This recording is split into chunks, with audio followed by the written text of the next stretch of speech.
মদিনাতুল মুনাওয়ারার মসজিদে নববীতে জুমার খুতবা দিতেছেন হযরতে ওমর। খুতবার মাঝখানে একটা অপ্রাসঙ্গিক একটা আওয়াজ দিলেন, ইয়া সারিয়াতাল জাবাল, ইয়া সারিয়াতাল জাবাল, ইয়া সারিয়াতাল জাবাল। এ সারিয়া, পাহাড় পাহাড় পাহাড় পাহাড়, সারিয়া পাহাড়। ওমরের আওয়াজটা মদিনায় বসে দিয়েছেন, সারিয়া কই? ইতিহাসবিদরা বলে সারিয়া মদিনা থেকে 2000 কিলোমিটার দূরে ইরানে যুদ্ধ করে। সারিয়াকে জিজ্ঞাসা করা হলো, আসার পরে সারিয়া, ওমরের আওয়াজ শুনছনি? কাছে বৈশা যেমন শোনা যায় তেমনই শুনেছি। हर के दारत खौफ हक दर दिल मदागम जन्नतुल मअवा देहद ओ रामका। এরে আমার কলিজার যুবক, ও পর্দার আড়ালের মা বোনেরা, বৃদ্ধ বাবাজি, বয়ান তো আজকে নতুন আপনারা শুনেন না, জুমার দিন বয়ান শুনেন। এরপরে কত আলেম ওলামারা বয়ান করে, পীর সাহেবরা বয়ান করেন, দাওয়াত ও তাবলীগ ওয়ালারা বয়ান করেন। এরপরও কেন আমলের খাতা শূন্য? এখানে আপনারা যারা বসে আছেন সবাই আমরা মুসলমান। আপনার আল্লাহ আমার আল্লাহ দুই না এক? এই জবান খুলে বলেন, আপনার আমার আল্লাহ এক? নবী আপনাদের কাবা আমার কাবা আলাদা না এক? আপনাদের আমার কোরআন ভালো করে বলেন। তাহলে আপনার আমার কালেমা, আপনাদের ধর্ম আমার ধর্ম, আপনি আমি দুনিয়াতে আছি সিস্টেম এক না? নাকি আপনারা লঙ্গি পরে আসছেন? বিদায়বেলা কাফনের সংখ্যাও, আমাকেও 3টা কাফন। আপনিও যদি মরে যান আপনার কয়টা কাফন? মহিলা হলে 5খান কাফন হবে, কালার হবে আলাদা। আমগো হুজুরগো কাফনের কালার একরকম, আপনাদেরটা ভিন্ন রকম হবে।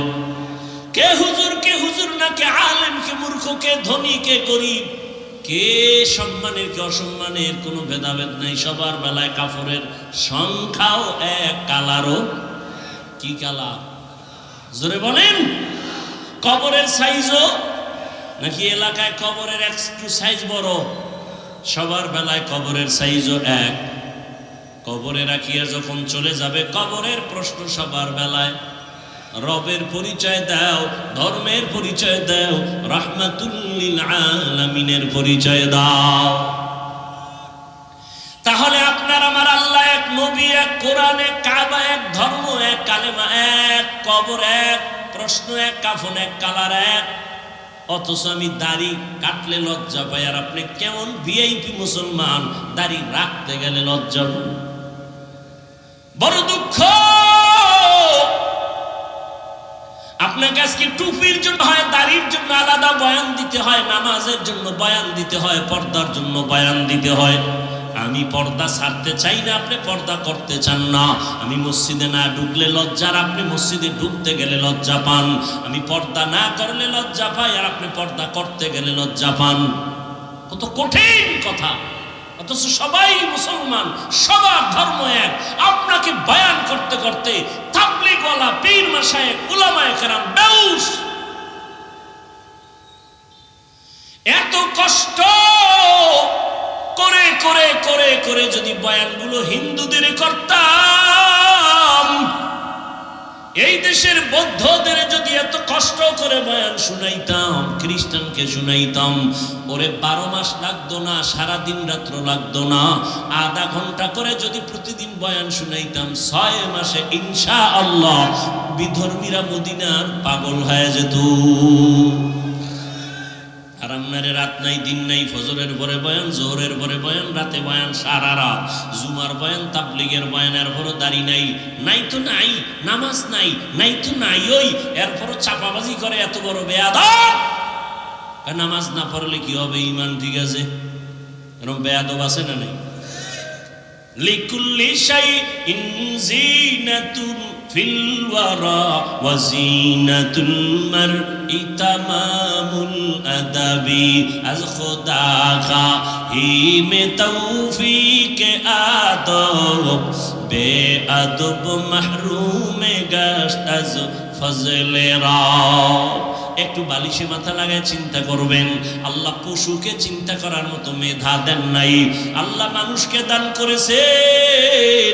আমরা শুধু মানুষ না, আমরা শ্রেষ্ঠ নবীর শ্রেষ্ঠ উম্মত। আল্লাহ আমাদেরকে এত নেয়ামত দান করেছেন, আমরা কোরআন বুঝি, হাদিস বুঝি, আল্লাহ চিনি, নবী চিনি।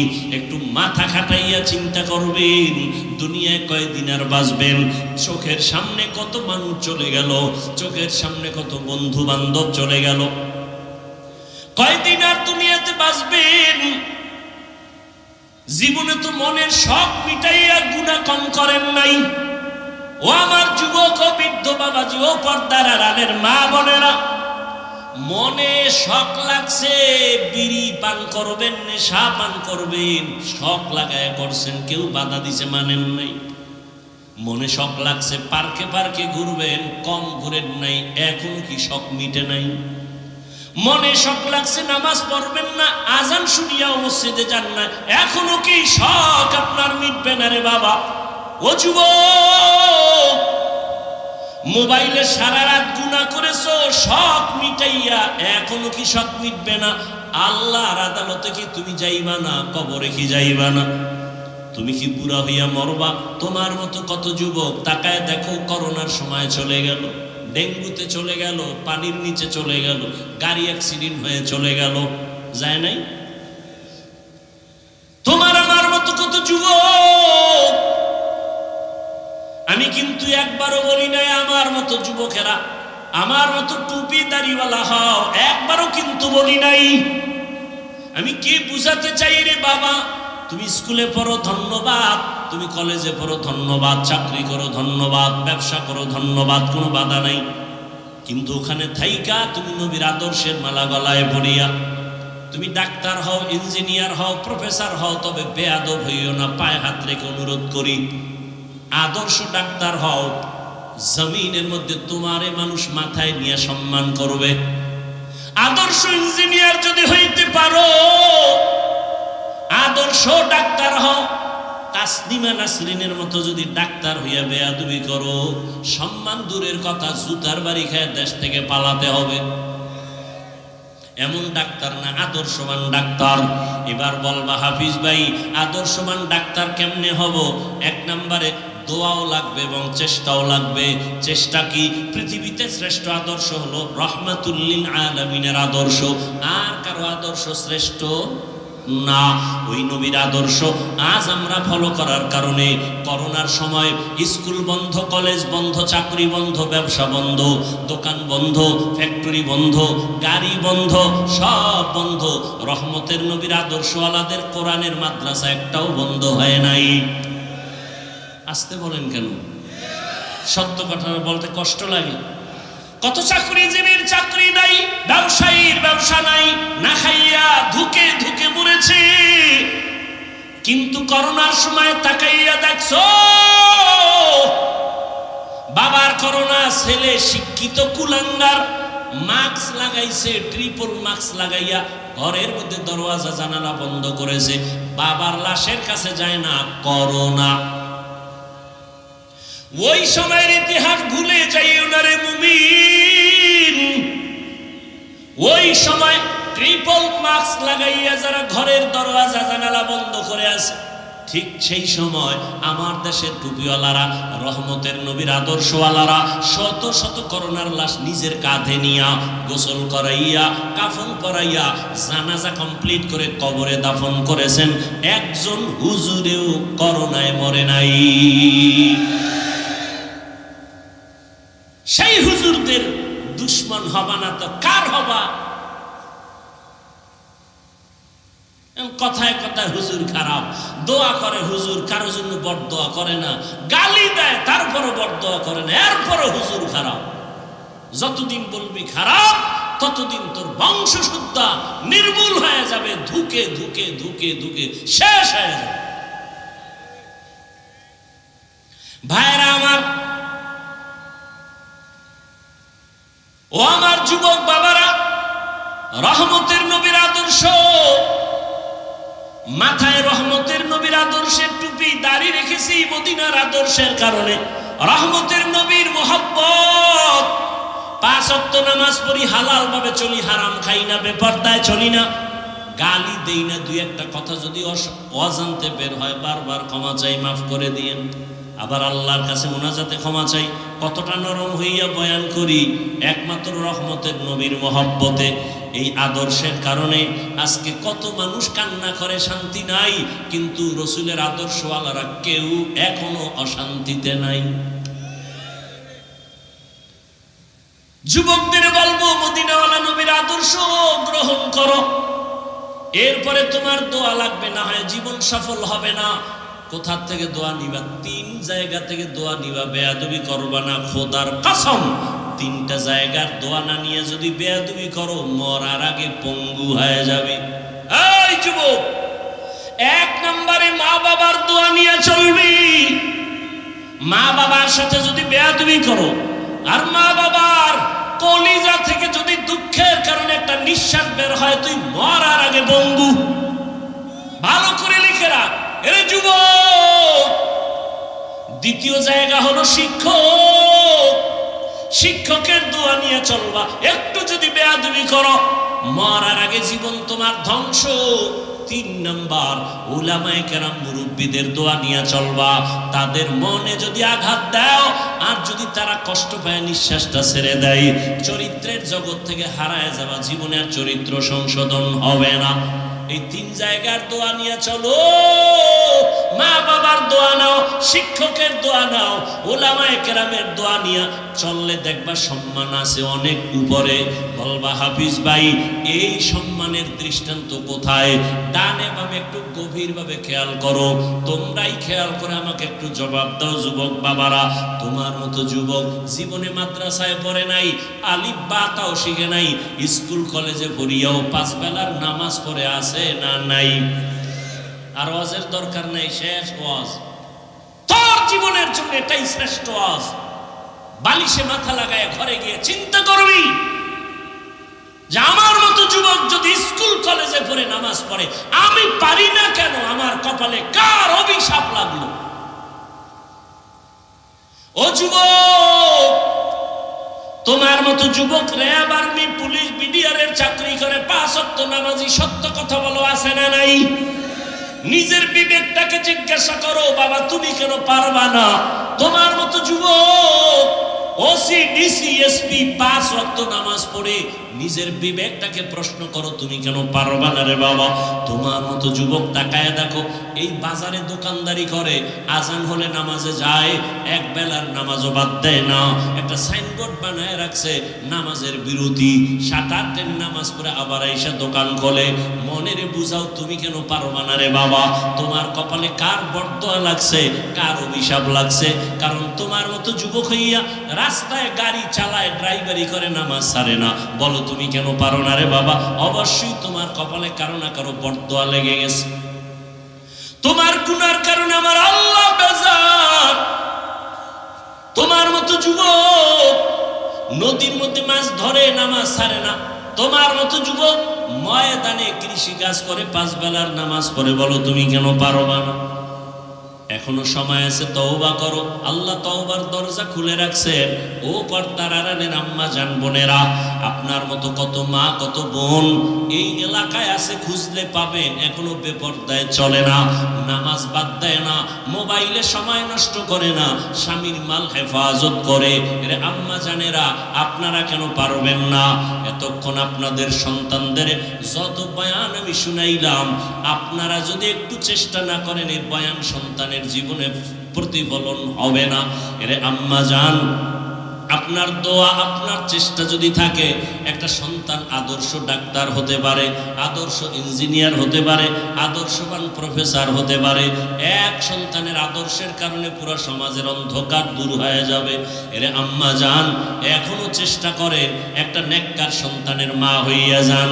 ডাক্তার বানাবেন যেন বেয়াদব না হয়, ইঞ্জিনিয়ার বানাবেন আলহামদুলিল্লাহ, তবে দাবি রইল বেয়াদব বানাবেন না। আপনার সন্তানের ব্যবহারে কোনোদিন যেন আলেম ওলামার মনে কষ্ট না যায়, শিক্ষকের অন্তরে আঘাত না যায়, তার আচরণে যেন মা বাবা কখনো কষ্ট না পায়, এমন একটা আদর্শবান ডাক্তার সন্তান যদি রেখে যান, সন্তান ডাক্তারি করবে, রোগী দেখবে, নামাজ পড়বে, আবার তেলাওয়াত করে মা বাবার জন্য দোয়া করবে। ও আম্মা জানেরা, ও পর্দার আড়ালের বোনেরা, এখনো সময় আছে তওবা করার। আল্লাহর কাছে মনে মনে তওবা করেন, হে মালিক, মনের জাল মিটাইয়া, মনের আশা পূরণ কইরা কত বেপরদায় চললাম, মোবাইলে সময় নষ্ট করলাম, আজকে থেকে আর করব না, স্বামীর মাল নষ্ট করব না, হেফাজত করব, সন্তানটাকে আদর্শ ডাক্তার ইঞ্জিনিয়ার বানাবো, আদর্শ সন্তানের মা হইয়া কবরে যাব। বৃদ্ধ বাবাজিরা, আপনারাও তওবা করেন। আপনার মতো কত বুড়ারা মসজিদে গিয়ে 5 ওয়াক্ত নামাজ আদায় করে, আপনারা কেন পারবেন না? আল্লাহর কাছে মনে মনে বলতে থাকেন, হে আল্লাহ, জীবনে তো অন্যায় কম করি নাই, আজকে থেকে তওবা করে ফেললাম, নামাজ ছাড়বো না, বেপরদায় চলবো না, সন্তানটাকে আদর্শ মানুষ বানায় যাব। যুবক বাবারা, এখনো সময় আছে, তওবা করে নেও। জীবনে আমার মাওলার সামনে কেমনে দাঁড়াবা? আল্লাহকে মনে মনে ডাক দিয়া বলো গোপনে, হে মালিক, এই ময়দানে মনে হয় আমার মতো গুনাহগার কেউ নাই। আমার নিজের দিকে তাকায় দেখি, গুনাহের কারণে এই হাতের দ্বারা কত অন্যায় করেছি, চোখের দ্বারা কত অন্যায় করেছি, জবানের কথার দ্বারা কত মানুষের আঘাত করেছি। ও আল্লাহ, আজকে থেকে তওবা করতেছি, স্কুলে পড়ি, কলেজে পড়ি, চাকরি করি, ব্যবসা করি, আর নামাজ ছাড়বো না, দাড়ি কাটবো না, বেপরদায় চলবো না, মা বাবার সাথে বেয়াদবি করবো না, উলামায়ে কেরামের দোয়া নিয়া, শিক্ষকের দোয়া নিয়া, নবীজির আদর্শের মালা গলায় পরে চলবো। তওবার নিয়ত যদি করিয়া আল্লাহর কাছে বলতে পারো খাঁটি মনে, আল্লাহ রাস্তা খুলিয়া দিবেন। তবে সবার কপালে তওবা নসিব হবে না। আল্লাহ যাকে কবুল করবেন সে তওবা করবে। নবীজির মহব্বতে পড়িয়া কত চেষ্টা করলেন, আবু জাহালকে নবী দাওয়াত দিলেন, কালেমা জীবনে পড়ে নাই। আর ওমরের মতো বান্দা নবীকে জবাই করতে গিয়া কালেমাওয়ালা মুসলমান হয়ে গেল। এটাই প্রমাণ, আল্লাহ যাকে কবুল করবেন সে হেদায়াত পাবে। ওমরের মতো গুনাহগার হইয়াও হেদায়েতের দরজায় চলে যাবে। আর যার কপাল খারাপ, হাজারো বয়ান শুনিয়াও তার অন্তর নরম হবে না, তওবার চিন্তাও করবে না। জানি না ওমরের মেজাজওয়ালা মন নিয়ে কারা বসছেন, যে জীবনে গুনাহ তো কম করি নাই, বেপরদায় কম চলি নাই, নামাজ তো কম সারি নাই, দাড়ি তো কম কাটি নাই, মা বাবাকে তো কষ্ট কম দেই নাই, আজকে থেকে খাঁটি তওবা করলাম, আর নামাজ ছাড়বো না, দাড়ি কাটবো না, বেপরদায় চলবো না, মা বাবার সাথে বেয়াদবি করবো না। মা বাবার দোয়া নিয়া, শিক্ষকের দোয়া নিয়া, উলামায়ে কেরামের দোয়া পরামর্শ নিয়া, নবীজির আদর্শ মেনে চলবো। তওবা করার মতো যদি কারো অন্তর তৈরি হয়, মুনাফিকি যদি না থাকে, খাঁটি তওবার নিয়ত যাদের আছে, দুটো হাত আমার আল্লাহকে দেখাইয়া দাও। আয় আল্লাহ, আমাদের হাতগুলো কবুল করে নেন, তওবা কবুল করে নেন। তওবার উপরে মজবুত হইয়া চলার মতো আমাদের তৌফিক দান করেন, আমিন। আলহামদুলিল্লাহি রাব্বিল আলামিন, ওয়াসসালাতু ওয়াসসালামু আলা সাইয়্যিদিল আমবিয়াই ওয়াল মুরসালিন ওয়া আলা আলিহি ওয়া আসহাবিহি আজমাইন। ইয়া আরহামার রাহিমিন, ইয়া আরহামার রাহিমিন, ইয়া আরহামার রাহিমিন, ইয়া হাইয়্যু ইয়া হালিমু ইয়া আজিজু ইয়া কারীম, بحق إياك نعبد وإياك نستعين. اللهم إنا نسألك بأن لك الحمد لا إله إلا أنت المنان، يا بديع السماوات والأرض، يا ذا الجلال والإكرام، يا حي يا قيوم، رب ارحمهما كما ربياني صغيرا. اللهم إنك عفو كريم تحب العفو فاعف عنا. اللهم ارحمني بترك المعاصي، اللهم ارحمني بترك المعاصي، اللهم ارحمني بترك المعاصي. দয়াময় রব্বুল আলামিন, গুনাহের বোঝা নিয়ে হাজির। আয় আল্লাহ, শয়তানের ধোঁকায় পড়ে গুনাহ করেছি, গুনার কারণে আমার হাত নাপাক, আমার চোখ নাপাক, আমার জিহ্বা নাপাক, আমার অন্তর নাপাক। তওবার নিয়তে হাত তুলেছি, আর গুনাহ করব না রে আল্লাহ, আর নামাজ ছাড়ব না, বেপরদায় চলব না, মা বাবাকে কষ্ট দিব না। শিক্ষকের দোয়া নিয়া, ওলামায়ে কেরামের পরামর্শ নিয়া, মা বাবার দোয়া নিয়া, নবীজির আদর্শ মেনে চলব। আয় আল্লাহ আমাদের তওবা কবুল করে নেন। আয় আল্লাহ ওলামায়ে কেরাম, যুবক, ছাত্র, মা বোনেরা সবার দিলের ন্যাক আশা পূরণ করে কবুল করে নেন। জীবনের গুনাহমুক্ত জীবন দান করেন, সুন্নাতওয়ালা জিন্দেগি দান করেন। আয় আল্লাহ এলাকায় শান্তি দান করেন, মা বোনদের আবেদা পর্দাওয়ালা বানায় দেন, সন্তানগুলো নেককার বানায় দেন। প্রত্যেক মা বাবাকে আদর্শ সন্তানের মা বাবা বানায় দেন। আমার কলিজার প্রত্যেকটা যুবকের দিনের খাদেম বানায় দেন, নামাজি বানায় দেন। মোবাইলের গুনাহ থেকে হেফাজত করেন। যারা লেখাপড়া করে পরীক্ষার্থী কামিয়াবি দান করেন। মাদ্রাসা মসজিদগুলো কবুল করে নেন। আয় আল্লাহ অন্যান্য শিক্ষা প্রতিষ্ঠান নবীর আদর্শে কবুল করে নেন। আয় আল্লাহ ঘরে ঘরে শান্তি দান করেন। যারা ব্যবসা করে, চাকরি করে, হালাল ভাবে বরকত বাড়ায় দেন, হারাম থেকে হেফাজত করেন। আয় আল্লাহ সারা দুনিয়াবাসীকে মাফ করে দেন, মুসলমানেরকে ইজ্জতের হেফাজত করেন। আয় আল্লাহ জালেমদের জুলুম থেকে মুসলমানদেরকে হেফাজত করেন। ফিলিস্তিনের মুসলমান, কাশ্মীরের মুসলমান, সারা দুনিয়ার মুসলমানদের হেফাজত করেন। জালেমদের হেদায়াত দান করেন। হেদায়াত যদি না থাকে ধ্বংস করে দেন আল্লাহ। ওই জালেমদের মোকাবেলায় মুসলমান মুমিনদেরকে কামিয়াবি দান করেন। বাংলাদেশ শান্তির দেশ বানায় দেন। জুলুম থেকে দেশ ও জাতিকে হেফাজত করেন। আয় আল্লাহ আমরা যারা হাত তুলেছি সকলের দিলের ন্যাক আশা পূরণ করে দেন। আয় আল্লাহ নবীজির মোহাব্বতে আমাদের কবুল করে নেন। নবীজির রওজা মুবারক বাইতুল্লাহ জিয়ারতের জন্য কবুল করে নেন। আদবওয়ালা বিনয়ী জিন্দেগি দান করেন। গুনাহের প্রতি ঘৃণা জমায়া দেন। আয় আল্লাহ মাহফিল কবুল করে আয়োজনকারী, সহযোগিতাকারী, দান সৎকারীদের কবুল করে নেন। এলাকায় শান্তি দান করেন। আল-ইয়াওমা নাখতিমু আলা আফওয়াহিহিম ওয়া তুকাল্লিমুনা আইদিহিম ওয়া তাশহাদু আরজুলুহুম বিমা কানু ইয়াকসিবুন। দস্তগুয়াদ মঞ্চুনি দুজদিদাম, লব্বগুয়াদ মঞ্চুনি বুসিদাম, চশমগুয়াদ চিদাম গামজাহারান, গোশগুয়াদ চিদাম সমরুল কালাম। তো হাসরের ময়দানে আল্লাহ পাক পাকে জিজ্ঞাসা করবেন, সব হিসাব নেবেন। এই বান্দা, হাত যে কাজের জন্য দিয়েছিলাম সেই কাজ কি করেছে?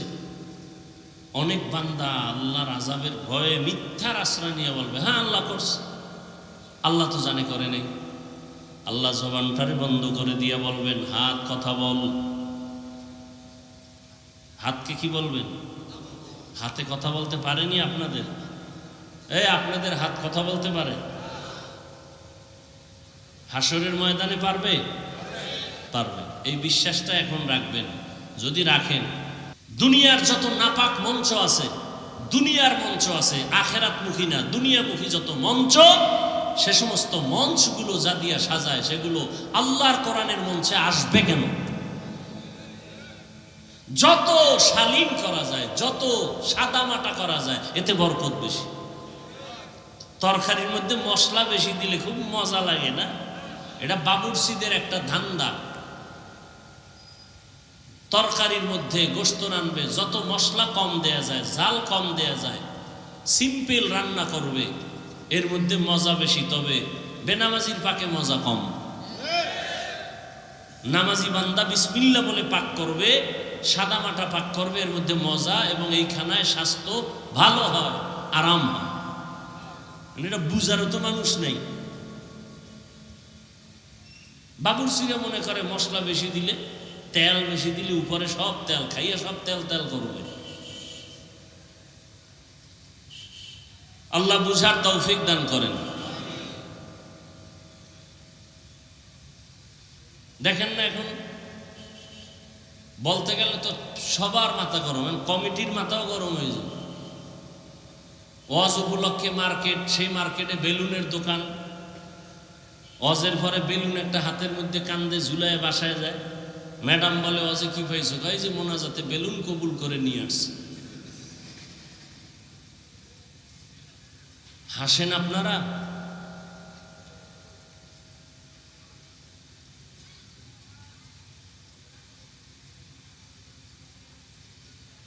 হায় হায় হায়, ওয়াজ কাকে বলে?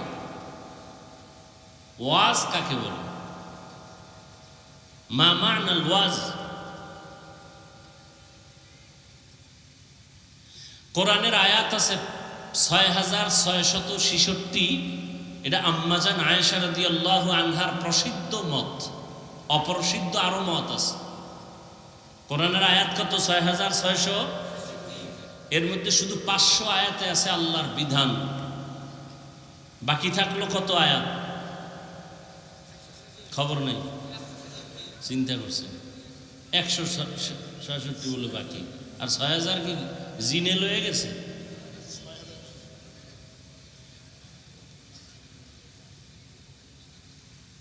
পাঁচশত আয়াতে মাত্র বিধান। বিধান কাকে বলে? আকিমিস সালাহ, নামাজ কায়েম করো, একটা বিধান। আতুজ যাকাত, যাকাত আদায় করো, একটা বিধান। হুররিমাত আলাইকুমুল মাইতা, মৃত জন্তু খাওয়া হারাম, একটা বিধান। খিনজির, লাহমাল খিনজির, শূকরের গোশত খাওয়া হারাম, একটা বিধান।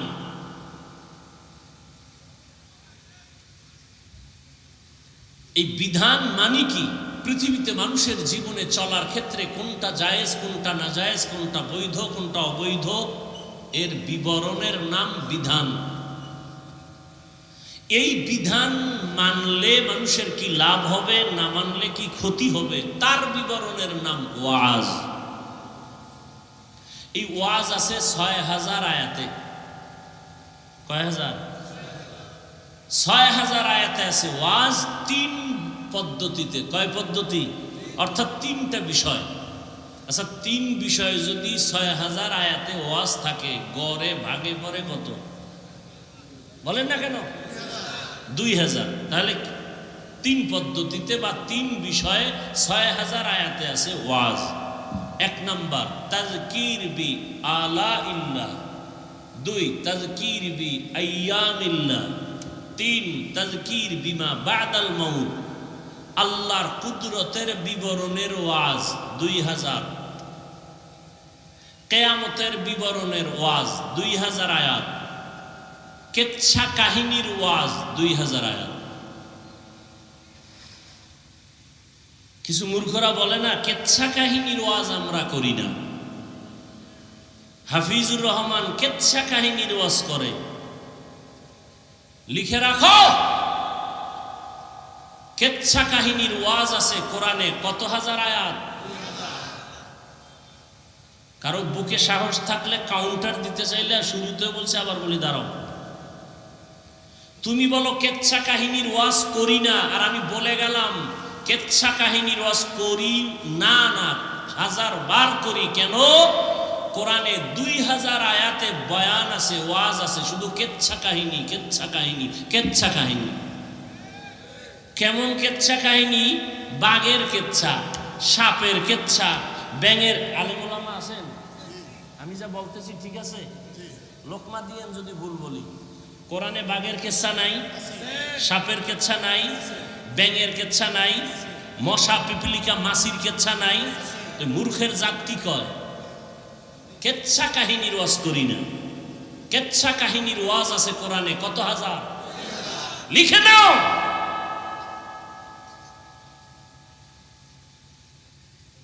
পৃথিবীতে কেচ্ছা কাহিনীর যত কিতাব আছে, শ্রেষ্ঠ কিতাবের নাম কোরআন।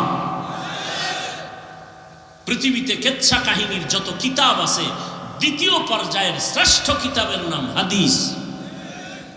তুমি মূর্খ, কে বুঝো জাতিকে কি বুঝাতে চাও? কোরআনে সাপের কেচ্ছা, গরুর কেচ্ছা দিয়েই তো সূরা বাকারা শুরু। কেচ্ছা নেই কি? গরুর কেচ্ছা নাই? এই নামেই তো সূরা বাকারা, গরুর সূরা। পিপিলিকার নামে সূরা নমল। কেচ্ছা কাহিনী রস করি না। আল্লাহ আমাকে হেদায়েত দান করুন। আপনাদের হেদায়েত লাগলে আপনারাও বইলে নেন, সব আমাদের থেকে নিবেন। এর কয়দিন পরের বাড়ি খাইবেন। নিজের দোয়া নিজে করেন। আমরা করতে গিয়ে অনেক ঝামেলা হয়। দোয়া করলেও বিপদ। দোয়া করলাম কেন? বিপদ, মামলা হয়ে গেছে, দোয়া করছি এই জন্য। হায় হায় হায়। এখন ওয়াজের আয়াত পাইলাম কত? ৬,০০০। কয় পদ্ধতি, কয় বিষয়? ৩ বিষয়। ওয়াজ করব জাতিকে কোন সিস্টেমে? তাও কোরআনে। কোন সিস্টেমে বক্তা সাহেব ওয়াজ করবেন? উইঠাই কি মানুষের ধমকাইবেন, গালি দিবেন? কোন সিস্টেমে ওয়াজ করবেন? আল্লাহ তাও বলে দিছেন। কোরআন কত স্মার্ট কিতাব, পৃথিবীর শ্রেষ্ঠ, মানুষের হৃদয়ের চুম্বক। এটা তেলাওয়াত শুনলেই খালি মজা। শুধু তেলাওয়াত পর করে না, খালি শুনে, এতেই কি? আপনারা করেন না, আমি তেলাওয়াত করতেছি, এতে চুম্বকের মতো আকর্ষণ আছে না নাই? আমি তেলাওয়াত করলে যে সওয়াব, আপনারা চুপ করে শুনবেন তাতেও সেই সওয়াব। এখন যদি কোনো বান্দা বলে কোরআনের অর্থ না জেনে পড়লে লাভ নাই, কিন্তু কি পরিমাণ ঝামেলায় আমরা আটকাই গেছি। এত ঝামেলা ধর্ম নিয়ে বাংলাদেশে, কারণ কি? কার বদনজর লাগলো, অভিশাপ লাগলো? মক্কায় তো কত মানুষ, কত লাইনে। কেউ নামাজের আগে ঘুমায়, একামত হইছে, দাঁড়ায় আল্লাহু আকবার। কেউ বুকের উপরে হাত বাঁধে, কেউ নাভির নিচে, কেউ সাইডে দিয়ে খাড়ায় রয়েছে। কোথায়? এই আপনারা কথা বলেন। আমি ঔষধ দিতেছি, ঔষধ ফাউল কথা একটাও বলতেছি না, খুব খেয়াল করেন। আবার নামাজের ভিতরে ইমাম সাহেব তেলাওয়াত করতেছে, একজনের মুসল্লি মোবাইল বাইর কইরা রিংটোন বাজতেছে, কথা কইতেছে। ওদের থেকে জিজ্ঞাসা করছে তুমি কই? বলে সলা সলা, নামাজের ভিতরে আছি। আবার মোবাইল বন্ধ করে পকেটে ধুয়ে নামাজ যায় না, এখন ঠিকই আছে নামাজ। আবার একজনের সেজদায় যাওয়ার সময় পকেট থেকে কাঠের টুকরা বাইর করে কপালের নিচে দেয়। কি ও? ইবলিস সেজদা দিয়ে জমিন নাপাক করছে, এই জন্য জমিনে দিই না, কাঠের উপরে দিই। যেটা বুঝাতে চাই, মক্কায় এত লাইনের মানুষ প্রতি বছর আসে না? আসে না? ঝগড়া কইরা, পরস্পরে মারপিট কইরা মরছে কতজন? বাংলাদেশে এত ঝগড়া কেন? মক্কায় এত ঝগড়া নাই। কে নাবির উপরে হাত বাঁধে, কে নাবির নিচে বাঁধে, কে বুকে বাঁধে? কোনো ঝগড়া আছে? কোনো হিংসা আছে? আমাদের দেশটা কি হইল? আমি 5 কল্লি মাথায় দিছি, সালাম দিলেও নেয় না, হেও দেয় না। বিষয় কি? কয় 5 কল্লি সমস্যা। সালাম দিতেছি, নেয় না, বিষয় কি? কয় 8 রাকাত পড়ে না। আছে না নাই? আমি 20 রাকাত তারাবি পড়ি, আমি 8 রাকাত ওলাকে তো গালি দেই না, হিংসাও করি না। আপনি করেন কেন? আমি কওমি মাদ্রাসার সন্তান, কোনদিন আলিয়ার বিরুদ্ধে বলি না। আপনি কওমির বিরুদ্ধে বলেন কেন? আমি পীরের মুরিদ, যারা পীরের কাছে যায় না তাদের গালি দেই না, দেখলে সালাম দেই। আপনি হিংসা করেন কেন? আপনার ভিতরে তাকওয়া বেশি না, এই জন্য। আর আমরা মানুষই হইতে পারি না। আল্লাহ বলেন মানুষ হইয়া মর, নাইলে জাহান্নাম ছাড়া কি নাই? উপায় নাই। গর্ব সুরত आदमी इन साबुदे अहमद अबू जहलो हम एक साबुदे आदमीरा आदमीयत लाजिमस्त औरत औदरागर बुनबाशुद ही जमास। কিয়ামতের ময়দানে হাত কথা বলবে। দুনিয়ার সব মানুষ আমরা জানি হাত কথা বলতে পারে না, এটাই বাস্তব, এটাই সত্য। কিন্তু মুমিনের আকীদা রাখতে হবে, যেটা বান্দার নজরে, দেমাগে, বিবেকে হবে না, অসম্ভব, এটা মনে রাখতে হবে, আমার আল্লাহর কুদরতে সেটা সম্ভব। এই গাছে কথা বলতে পারে? আল্লাহর কুদরতে পারবে না? পারবে না? এই বিশ্বাস রাখলে কোনো ঝামেলা হতে পারে? পারে না। কিন্তু অনেকের মধ্যে বিশ্বাস নাই, এই জন্য আমাদের মাঝে দ্বন্দ্ব। চাঁদপুর একটা জেলা আছে বাংলাদেশে, জানছেন কোনোদিন কেউ? জেলাটার নাম কি? চাঁদপুরের পার্শ্বে আর এক জেলা নোয়াখালী আছে না নাই? এতটুকুই জানেন। এবার ভেতরের কিছু একটা কথা আমি বলছি। চাঁদপুর জেলার একটা থানা আছে কচুয়া। ওই কচুয়া থানার একটা গ্রাম আছে উজানি। ওই গ্রামে জগৎ বিখ্যাত একজন ওলিয়ে কামেল, কোরআন ও হাদিসের বড় একজন আলেম আছেন, কারি ইব্রাহিম রহমতুল্লাহ আলাইহি। তিনি ভারতের রশিদ আহমদ গঙ্গুহি রহমতুল্লাহ আলাইহের এজাজত প্রাপ্ত শাগির্দ। মূলত তার বাড়ি নোয়াখালী। বাবায় ছিল টাকার পাহাড়। ইব্রাহিম টাকা ফেলে চলে গেলেন দেওবন্দে, ভালো এলেম অর্জন করে মাওলানা হলেন, আলেম হলেন। এরপরে কোরআন 7 লাইনে পড়া যায়, 7 সিস্টেমে কোরআন পড়া যায়। এটাকে বলে কেরাতে সাবা। এই 7 লাহানে কোরআন পড়তে পারেন, সব শিখলেন। শিখার পরে মক্কায় গেলেন, বাইতুল্লাহর পার্শ্বে কোনো এক মসজিদে নামাজে ইমামতিতে দিল। তেলাওয়াত শুইনা মক্কার মানুষ সব পাগল হয়ে বলল, আমাদের মসজিদে আপনি থাকেন। থাকলেন। এক পর্যায়ে সৌদির মেয়ে তার সাথে বিবাহ দিলেন। শর্ত একটা, বাংলাদেশে মেয়েকে নেওয়া যাবে না। বিবাহ করলেন। দীর্ঘদিন সেখানে থাকার পরে রশিদ আহমদ গঙ্গুহি কে বাংলাদেশ, ভারত, পাকিস্তানের সমস্ত শুধু হক্কানি না ভণ্ড আলেমরাও চিনে। রশিদ আহমদ কত বড় আলেম, ভণ্ডরাও জানে। সেই রশিদ আহমদ গঙ্গুহি তিনি চিঠি লিখলেন, ইব্রাহিম দেশে গিয়া কালেমার খেদমত করো। চিঠি পেয়ে চিন্তায় পড়ে গেলেন, বউ তো নেওয়া যাবে না। পরামর্শ করলেন, বিবি তোমার মতামত কি? গার্ডিয়ান তো দিবে না শর্তে বিয়া। বিবি বলে আমি যাব। এক পর্যায়ে চলে গেলেন। গিয়া এবার দিনের খেদমতের জন্য নোয়াখালীর জেলা বাদ দিয়া চাঁদপুর জেলার কচুয়া, যেখানে উজানি, হিন্দুদের মালিকানার বিশাল বড় জঙ্গল খরিদ করলেন। জঙ্গল সাফ করতে গিয়ে দেখলেন একটা পুরানো গম্বুজ দেখা যায়। গম্বুজের ভেতরে একটা বাঘ তার বাচ্চাকে দুগ্ধ পান করায়। গম্বুজটা আজও আছে। উজানি গেলে যদি যান কেউ দেখবেন, উজানির বিশাল বড় মসজিদের পশ্চিম দক্ষিণ কর্নারে সে গম্বুজটা এখনো আছে, বারান্দায়। কারি ইব্রাহিম বললেন, বাঘ, বনি আদম শ্রেষ্ঠ মানুষ আসছে দিনের কাজ করার জন্য, তোমার জায়গায় তুমি গন্তব্যে চলে যাও। কথাটা বলা মাত্র বাঘ তার বাচ্চা কাঁধের মধ্যে নিয়ে হাঁটা শুরু করলো। হাঁটতে হাঁটতে কই গেল? কুমিল্লা জেলার পার্শ্বে একটা থানা আছে লালমাই। এখন তো আর আপনার দেখতে যাওয়া লাগবে না, গুগলে সার্চ দিলে চলে আসবে। কুমিল্লা জেলার কয়টা থানা আছে, নাম কি? লালমাই থানা। ওই লালমাই আছে বিশাল পাহাড়, এখনো আছে। বাঘ সে পাহাড়ে চলে গেল।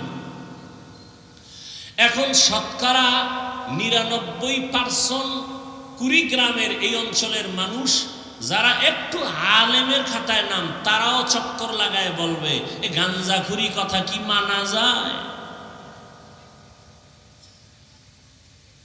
যে বাঘেরে বলছে চলে যাও, বাঘ চলে গেছে, এটা কেমন কথা? আমি আপনাদের জিজ্ঞাসা করি, আপনাদের এই অঞ্চল, গ্রাম অঞ্চলে গরু দিয়া চাষাবাদ হয়নি? যারা গরু দিয়া লাঙ্গলার জোয়াল নিয়ে চাষ করে এরা কি শিক্ষিত? আইএ বিএ পাস না সাধারণ মানুষ? অধিকাংশ নামাজও ঠিক মতো পড়ে না, গোসলও ঠিক মতো করে না। অর্থাৎ সমাজের মধ্যে নিম্ন শ্রেণীর মানুষ যারা একটু শিক্ষা দীক্ষা কম, এরা চাষাবাদ করে, তাই তো? সত্য কথাটা স্বীকার করেন, শুরুতেই বলছি। এই চাষি ব্যক্তি, মূর্খ ব্যক্তি গরুকে যখন চাষ করে, হাল চাষ করে মাঠে, বলুন তো এই চাষির কথা গরু শুনে? সত্যটা বলেন। গরুকে যদি বলে দাঁড়াও, দাঁড়ায়। এই মূর্খ চাষি যদি বলে গরু ডানে যাও, যায়। এই মূর্খ চাষি যদি গরুকে বলে বামে যা, যায়। একটা মূর্খ ব্যক্তির কথা যদি গরু শুনে, একজন তাকওয়াওয়ালা, তাহাজ্জুদওয়ালা, কোরআনওয়ালা, আল্লাহর প্রিয় বান্দার কথা বাঘ শুনবে না কেন? মুরগির কথা, মুরগি মালিকের ঘরের মহিলার কথা শুনেনি? 500 হাঁস মাঠে আছে, সন্ধ্যাবেলা মালিক ডাক দিছে ম্যাডাম, তার ভাষায় সব হাঁসগুলো ঘরে হাজির। কথা ঠিক? এই আমগো পরস্পরে ঝামেলা হওয়ার পেছনে অভাব তিনটা। কয়টা? গভীর ধর্মের জ্ঞান নাই, আল্লাহর ওলি তাকওয়াওয়ালা কোনো মুরব্বী নাই। 3 নাম্বার তার সমস্যা, জাহান্নামের আযাবের ভয় নাই। এই 3টা সমস্যা যাদের আছে, ওরা আলেমের গালি দেয়, ওরা আলেমের বিরোধিতা করে, ওরা বড় বড় বুজুর্গদের বিরুদ্ধে কথা বলে। এই 3 সমস্যা, ধর্মের গভীর জ্ঞান নাই, তাকওয়াওয়ালা কোনো মুরব্বী নাই, নিজের অন্তরের মুরব্বী বানাইছে, নফসকে মুরব্বী বানাইছে, মনে যা চায় তাই করে, মনে যা বলে তাই করে, মনে যা বলে তাই করে। তাহলে সে কোনো অন্য কোনো ওলি আল্লাহ মানে না, মানে নফসকে মুরব্বী। আল্লাহ হেদায়েত দান করুন। তো হাসরের ময়দানে হাত কথা বলবে, পা কথা বলবে। অসম্ভবকে সম্ভব করার ক্ষমতা আছে কার? আল্লাহ। মরা গাছে কথা বলে, এটা আল্লাহর কুদরত। আল্লাহ বললেন দায়িত্বশীল তোমরা রেডি হও, হাসরের ময়দানে দায়িত্বের জবাব দিতে হবে। এজন্য আমরা সবাই দায়িত্বশীল। আল্লাহর আদালতে কি জবাব দিবেন রেডি করেন। সময় কয়দিন আছে বলা যায় না। এখন মানুষ মরে না, মানুষকে মারে। মানুষকে মরে কম, মারে বেশি। কি? মরে কম, মারে বেশি। কেন? কুত্তা মারলে কষ্ট পায়, মানুষ মারতে কষ্ট পায় না। এমন এক গজব সমাজে চলছে। আর সে মারাটা কেমন? মা বাবা সন্তানের মাইরে ফেলে, সন্তান মাকে মারে, বাবাকে মারে, শিক্ষক ছাত্রকে মারে, ছাত্র শিক্ষককে মারে। আল্লাহ হেদায়েত দান করুন। হাদিসের কিছু অংশ নিয়ে কথা বললাম, বললে তো অনেক। আসেন আয়াতের উপর একটু কথা বলি। ইয়া আইয়ুহাল্লাযীনা আমানুত্তাকুল্লাহা হাক্কা তুকাতি ওয়া লা তামুতুন্না ইল্লা ওয়া আনতুম মুসলিমুন। আল্লাহ বলেন, ও মুমিন, আমি আল্লাহকে ভয় কর, ভয় করার মতো হক আদায় করে। 2 নাম্বার আদেশ, মুসলমান না হইয়া কেউ মরণ বরণ করবা না। এই 2টা আদেশ আমার আল্লাহ মুমিনকে দিয়েছেন, কোনো বেঈমানকে দেন নাই। এর কারণ হলো আল্লাহ মুমিনকে বলেন মুসলমান হইয়া মর, আমি আল্লাহকে ভয় করার মতো ভয় কর। বেঈমানকে কেন বলেন নাই? এর একমাত্র কারণ, জান্নাতে মুমিন যাবে, কোনো বেঈমান কখনো জান্নাতে যাবে না। জান্নাতে কারা যাবে? জবান খুলেন, জান্নাতে কারা যাবে? কোনো বেঈমান। মুমিনেরাও যে যাবে, অনেক বেতের বাড়ি খাওয়ার পরে যাবে। এমনি এমনি যাওয়া বড় কঠিন, বহু বেতের বাড়ি আছে কপালে। রসুলের হাদিস বলার সময় নাই, তরজমাটা একটু বলি। নবীজি বলেন আমার উম্মতের মধ্যে দল হবে 73। কত? এক দল মাত্র জান্নাতে যাবে, 72 দল জাহান্নামে যাবে। 72 দল জাহান্নামে যাবে। যাবে। এই 72 দলের মধ্যে কোনো হিন্দু নাই, কোনো বৌদ্ধ নাই, কোনো খ্রিস্টান নাই, কোনো ইহুদি নাই, সব হবে মুসলমান। মুসলমানের মধ্যে একদল জান্নাতি, 72 দল জাহান্নামী। কেন এ বিষয় বলবো না, এক কথা আমরা জানলাম, জান্নাত শুধু মুমিন পাবে, কোনো বেঈমান কখনো জান্নাত পাবে না। এজন্য আল্লাহ মুমিনকে জান্নাত তো দিবেন, তবে আল্লাহ চান বিনা হিসাবে যেন আমার আশিক জান্নাতে চলে যেতে পারে। আমরা জান্নাত চাইনি হিসাব দিয়া না হিসাব ছাড়া? আল্লাহ কবুল করেন। বেহেশত আযা কে আজারে নবাশত কাসে রাবা কাসে কারে নবাশত। আল্লাহ জান্নাত দিতে চান হিসাব ছাড়া, বিনা হিসাবে। তবে বিনা হিসাবে জান্নাত যদি পেতে চাও, দুইটা কর্মসূচি পালন করো।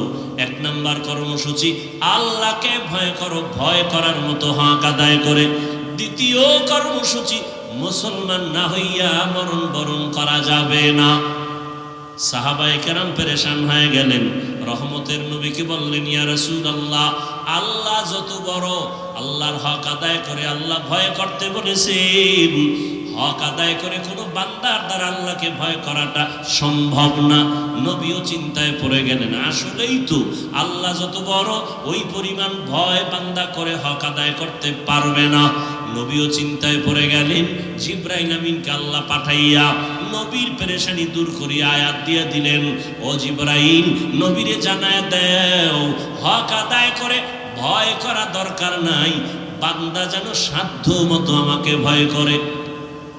ইত্তাকিল্লাহ মাস্তাতাতুম, বান্দা তুমি আমার হক আদায় করে ভয় করার প্রয়োজন নাই, বরং তোমার সাধ্য মতো তুমি আমাকে ভয় করো। এই ভয়ের নাম তাকওয়া। ভয়ের নাম কি?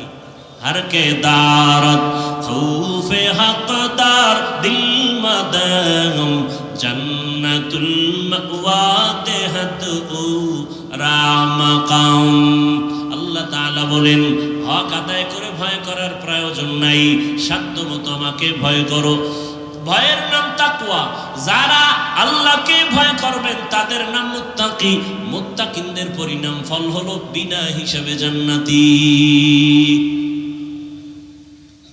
আমরা আল্লাহকে ভয় করিনি, বলেন? এই মাঠের ভিতরে যারা আছেন, আমি যদি প্রশ্ন করি, আপনারা কারা কারা আল্লাহকে ভয় করেন? একটা মানুষও হাত উঁচু করা ছাড়া থাকবে?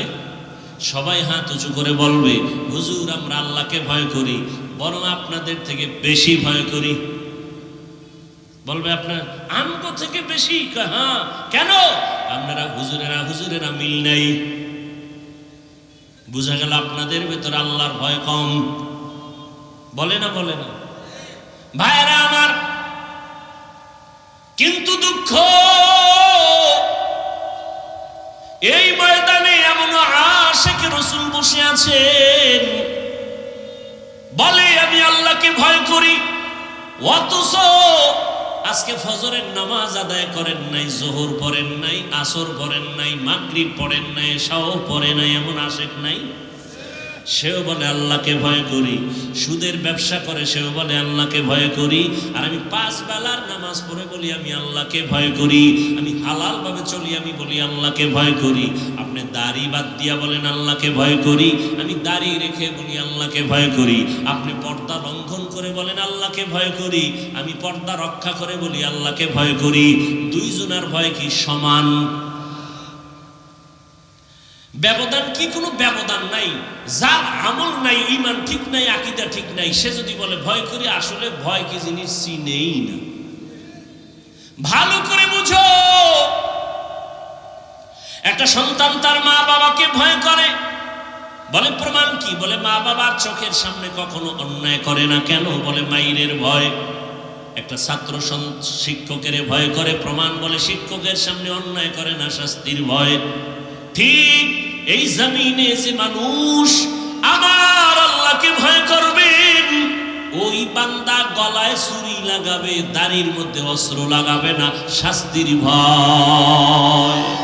হরকে দারত খৌফে হকদার দিল মাদাম জান্নাতুল মাওয়া দেহত ও রা جزبا حقچی زیما خاز انسجا فضل اوعا مست در جملا جہاں اللہ کے بھائے قرار مانی রহমতের নবী বলেন قال رسول الله صلى الله عليه واله وسلم اتق المحارم تكن اعبد الناس রহমতের নবী বলেন হারাম থেকে নিজেকে বাঁচাও আল্লাহর ভয় যার মধ্যে আছে সে কখনো গুনাহ করে না এই হলো আসল তাকওয়া যার মধ্যে আসল আল্লাহর ভয় আছে ইচ্ছা করে গুনাহ করবে না গুনাহ যদি অনিচ্ছায় হয়ে যায় তওবা করতেও দেরি করবে না তওবা করতেও সে দেরি করবে না এর নবীর আশিক এই তাকওয়া আল্লাহর ভয় নিজে নিজে অন্তরে ঢুকানো যায় না আল্লাহর ভয়টা অন্তরে থাকে কোথায় থাকে বলেন রহমতের নবী বলেন আত-তাকওয়া হা হুনা আত-তাকওয়া হা হুনা আত-তাকওয়া হা হুনা আল্লাহর ভয়টা অন্তরে থাকার বিষয় অন্তরে থাকে আল্লাহর ভয় কয় কি জন্ম থেকে কয় না না এটা অর্জন করে ঢুকাইতে হয় বলে কোথা থেকে ঢুকাইবা রহমতের নবী বলেন লিকুল্লি শাইইন মাদিনুন ওয়া মাদিনুত তাকওয়া কুলুবুল আরিফিন ভালো ভালো জিনিসের জন্য গোডাউন আছে ফ্যাক্টরি আছে তাকওয়ার ফ্যাক্টরি আল্লাহর প্রিয় মুত্তাকি বান্দাদের কলব হলো তাকওয়ার ফ্যাক্টরি সেখান থেকে তাকওয়া নাও কেমনে নিবা তাদের নেক নজর লাগাইও তাকওয়াওয়ালারা যখন নজর দেয় নজরের মধ্যে পাওয়ার আছে পাওয়ার আল্লাহ তাআলা সে পাওয়ার দান করেন কোরআনের ভাষায় সে পাওয়ারের নাম ফুরকান হাদিসের ভাষায় সে পাওয়ারের নাম হলো ফেরাসাত ইয়া আইয়ুহাল্লাযীনা আমানু ইন তাত্তাকুল্লাহ ইয়াজআল লাকুম ফুরকানা ক্বালা রাসূলুল্লাহি সাল্লাল্লাহু আলাইহি ওয়া আলিহি ওয়া সাল্লাম ইত্তাকু ফিরাসাতাল মুমিন ফাইন্নাহু ইয়ানজুরু বিনুরিল্লাহ আল্লাহর বান্দা প্রিয় যারা তাদেরকে আল্লাহ একটা পাওয়ার দান করেন কোরআনের আয়াতে পাওয়ারের নাম ফুরকান হাদিসের ভাষায় সে পাওয়ারের নাম ফেরাসাত আল্লাহর নবী বলেন ফেরাসাতের পাওয়ার থেকে তোমরা সাবধান কারণ তোমরা যা দেখো তার থেকে তারা বেশি অনেক কিছু দেখেন চামড়ার চোখ দিয়ে দেখে না আল্লাহর দেওয়া নূরের আলো দিয়ে তারা দেখতে পায়